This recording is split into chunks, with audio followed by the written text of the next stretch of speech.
Hello, this is Mama Bear, and today I am reading for you Peter Rabbit and His Ma. This book was written by Louise A. It all came about because Mrs. Rufus Rabbit had suddenly become very strict about the comings and goings of Peter Rabbit and Molly Cottontail and Flopsy and Mopsy. Mrs. Rufus Rabbit was Peter Rabbit's ma. They must get up and go to bed at just such an hour and ask permission every time they went out of the house. Peter Rabbit was a bit fond of having his own way, and he promptly made up his mind that while such rules were all very well for Molly Cottontail, who never had a mind of her own anyway, and for Flopsy and Mopsy, who were far too young to do anything but to mind somebody else, as far as he was concerned, he intended to go to bed when he liked and get up when he pleased. The more he thought of it, the crosser he became. He had gone to bed very much earlier than usual and was not a bit sleepy. Visions of many, many nights when he would have to go to bed when he was not sleepy danced before his eyes. Finally, he decided to run away.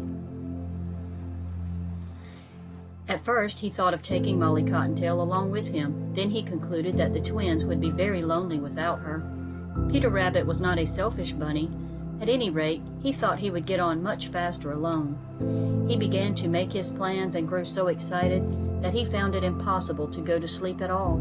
He could hardly wait till the first little smiling streak of sunlight peeked in at the door of the burrow.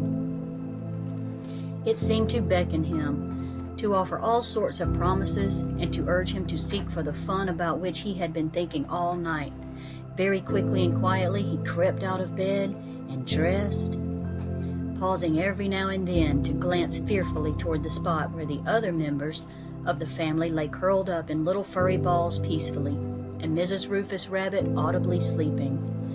Soon he was quite ready, and after one dreadful moment when he felt quite sure the whole family was wide awake and ready to grab him as he crept past on tiptoe, he found himself outside the burrow and running for his life through the soft spring sunshine. He ran without noticing in what direction for some time. Then, beginning to feel tired, he slackened his speed and finally stopped quite still and looked about him. A second glance showed him a great field of turnips only a few yards ahead of him. He was beginning to feel very hungry, so in another moment he was busily at work, rooting up a fine juicy turnip. On this he feasted until he could eat no more. Unwilling to leave such a tempting meal, he finally dug up a second fine plump turnip and carried it away, slung over his shoulder. He thought it might taste good for luncheon. A robin redbreast flew across his path and wished him a cheery good morning. Peter gaily stopped for a few moments of chatter. Already he felt a little lonely and looked after the robin rather wistfully as it flew over the bushes. A little further on, a wee shrew mouse popped her head out of a hole right ahead of him and squeaked a shrill but good-natured greeting. Peter sat down on his haunches and had a very pleasant half hour. The shrew mouse told him her name was Susan and advised him to throw down the big turnip as it was a heavy burden, and besides, he would be sure to find plenty of nice things to eat if he followed her instructions. Then she wished him good luck and vanished into her hole in the ground. Accordingly, he dropped the load of luncheon that had already given him a backache and trotted along much more comfortably and quickly. Right around a turn in the road ran a clear stream of blue water with a little wooden bridge crossing it, and on the very edge of the water sat an old bullfrog who croaked out, "Look out, or you will fall into the water." Now the warning sounded so funny that Peter, who had just started to cross the bridge, commenced to laugh, and laughed so hard that he lost his balance and tumbled straight into the water.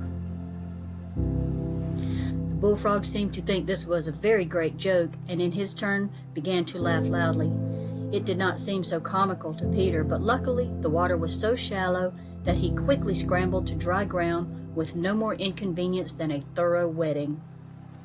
As the bullfrog was not at all inclined to be friendly, he did not stop to dry himself, but trotted on for quite a while before he stopped in a sunny spot and took off the nice red coat his ma had made for him and hung it on a sumac bush to dry.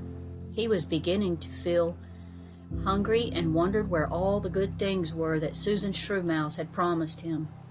While wondering where he could find his luncheon and wishing he had not so hastily disposed of his nice turnip, he heard a funny little squeaking voice behind him.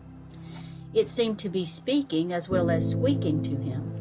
"How do you do, Peter Rabbit?" it said, and turning around, Peter saw a plump little field mouse sitting by the side of the path. "My cousin, Susan Shrewmouse, sent me word by the carrier pigeon that you were coming this way.